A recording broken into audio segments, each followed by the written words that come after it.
Buenas, mi nombre es Elías Taladegua y a continuación les hablaré sobre el aprendizaje significativo. Este concepto de aprendizaje significativo fue desarrollado por el psicólogo y pedagogo estadounidense David Ausberg. Él fue conocido por esta contribución al campo de la psicología del aprendizaje y argumentaba que el aprendizaje es más efectivo cuando los nuevos conocimientos se relacionan de manera significativa con los conocimientos previos del estudiante. Este enfoque de Ausberg en el aprendizaje educativo significativo ha influido en la teoría y en la práctica educativa, por supuesto, promoviendo así la importancia de la comprensión profunda y la relación con el conocimiento previo en el proceso de aprendizaje. Las condiciones de este aprendizaje significativo son las siguientes. Primero, debe tener una relevancia, es decir, que los nuevos conocimientos deben tener relevancia y significado para el estudiante relacionándolos con su conocimiento previo. Segundo, disponibilidad de material. Claro que deben existir entonces recursos y materiales educativos que faciliten la comprensión y la conexión del nuevo conocimiento con los conocimientos previos. Tercero, actitud favorable. Aquí el estudiante debe tener una actitud activa y receptiva hacia el aprendizaje, mostrando interés y motivación. Cuarto, la interacción con el docente. Entonces aquí el rol del docente es importante para guiar y facilitar la construcción del conocimiento significativo. En quinto lugar está la interacción social. Ya sabemos que el aprendizaje colaborativo y como la discusión y el intercambio de ideas de estudiante a estudiante pueden promover ese aprendizaje significativo. En las instituciones educativas el aprendizaje significativo se puede aplicar a través de estrategias pedagógicas que fomenten la comprensión profunda de estos contenidos, lo que implica que se debe diseñar actividades que conecten los nuevos conocimientos con el conocimiento previo del estudiante, utilizando ejemplos concretos o reales para ilustrar conceptos abstractos. También se debe fomentar la reflexión y el pensamiento crítico.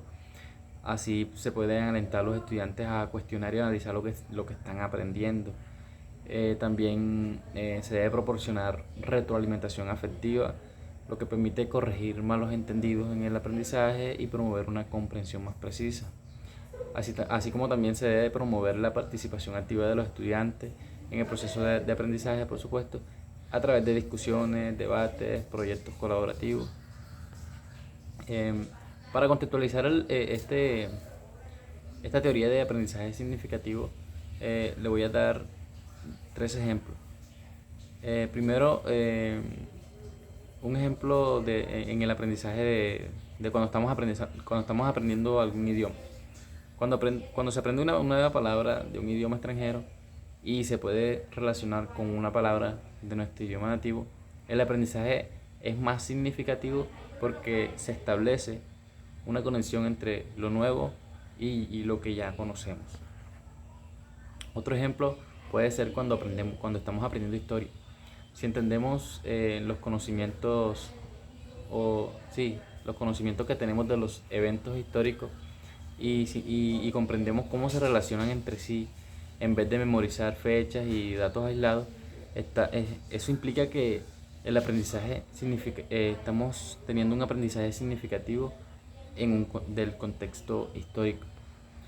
Otro ejemplo puede ser al momento de aprender matemáticas. Comprender los conceptos en lugar de simplemente memorizar memorizar fórmulas puede ser un ejemplo de aprendizaje significativo. O también cuando entendemos por qué se suma o por qué se resta, en lugar de solo memorizar cómo hacerlo, es otro ejemplo de cómo se está aplicando el aprendizaje significativo al momento de aprender matemáticas. En resumen, la teoría del aprendizaje significativo enfatiza la importancia de conectar lo nuevo con lo conocido o con el conocimiento previo y hacer que el aprendizaje sea relevante y significativo para el estudiante, lo que a su vez mejora la comprensión y la retención de información. Hola compañeros y profesora, yo sigo con el modelo Modificalidad Estructural Cognitiva o el MEC.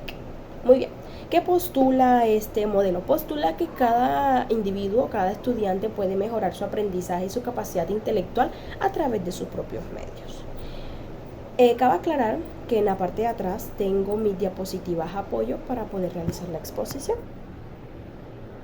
Muy bien, continuemos. Ok. ¿Qué tipo de persona o qué tipo de estudiante busca crear este modelo? Busca crear estudiantes que puedan adquirir habilidades de manera autónoma, que puedan adaptarse a las situaciones de su realidad. De esa manera que ellos puedan ser creativos. ¿Para qué puedan ser creativos? Para que ellos puedan enfrentarse a problemas o a desafíos que se le enfrenten en su realidad o en su día a día, y de esa manera puedan tomar decisiones con respecto a las mismas. El tipo de aprendizaje que se desarrolla en este modelo es un aprendizaje por unos procesos internos, pero yo opino que también debe ser externo, porque habla mucho de la adquisición del aprendizaje por las experiencias, porque es algo que resalta mucho, que es como importante la experiencia en este modelo. Entonces yo opino que es un proceso tanto interno como externo. En este tipo de aprendizaje se habla mucho de lo que es la plasticidad cerebral. ¿Qué significa?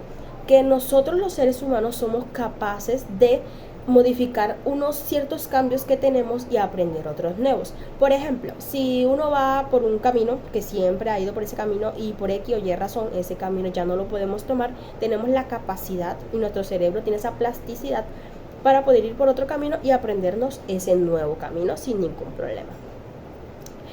Aquí habla mucho de la participación activa del estudiante, pues de manera habla mucho también de la meditación, que la meditación es un gran proceso de aprendizaje y busca el potencial de desarrollo, que significa que el estudiante pueda crear ese liderazgo en él, tanto en la parte académica como en su vida diaria.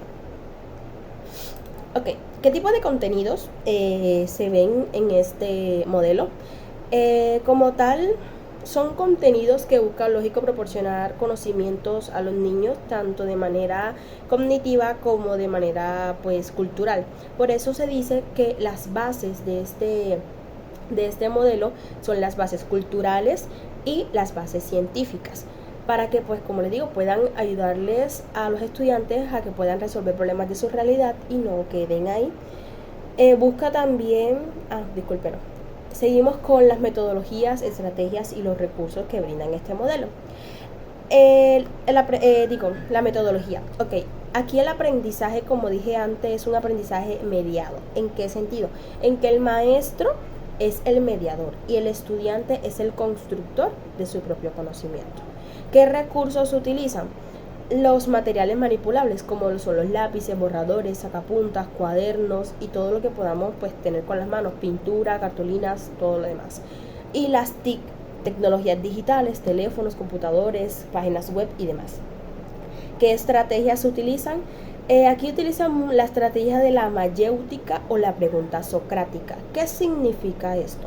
Es cuando el docente, llega al salón con una pregunta y los estudiantes van a ir como tratando de resolver esa pregunta, pero el docente siempre les va a poner más preguntas, ya preguntas confusas, cabe aclarar, en fin de que los estudiantes busquen su propio conocimiento y así al final, pues, hacer una retroalimentación, que es otra de las estrategias de este modelo.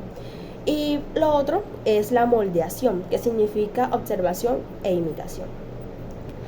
Seguimos con el tipo de evaluación. Como dije, para que el docente evalúe con este método debe observar. ¿Qué debe observar? No tan solo lo que muestra el papel o una prueba, sino el proceso que lleva el estudiante en dicha materia o en dichas materias, ya con el fin de tanto evaluar el proceso cognitivo como el proceso de las experiencias y lo demás que se está viviendo en su realidad. Por eso se habla de observación, revisión de trabajos y proyectos. No todo es cognitivo, sino también extracognitivo. Seguimos con las relaciones pedagógicas. Aquí, como dije anteriormente, el docente es un guía, un mediador, y la formación que se tiene entre el docente y el estudiante es como una relación horizontal. con un rompimiento jerárquico donde todo es recíproco. Aquí todo es colectivo, nadie tiene la verdad absoluta. Entre el docente y los estudiantes se busca la verdad a lo que se esté preguntando en clase. Y como se busca la verdad de manera obvia, se promueve la participación activa, el diálogo y la autonomía.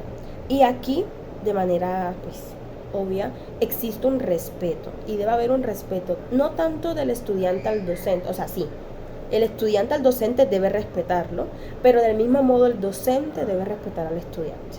Como dije, hay un rompimiento jerárquico, aquí todos son iguales.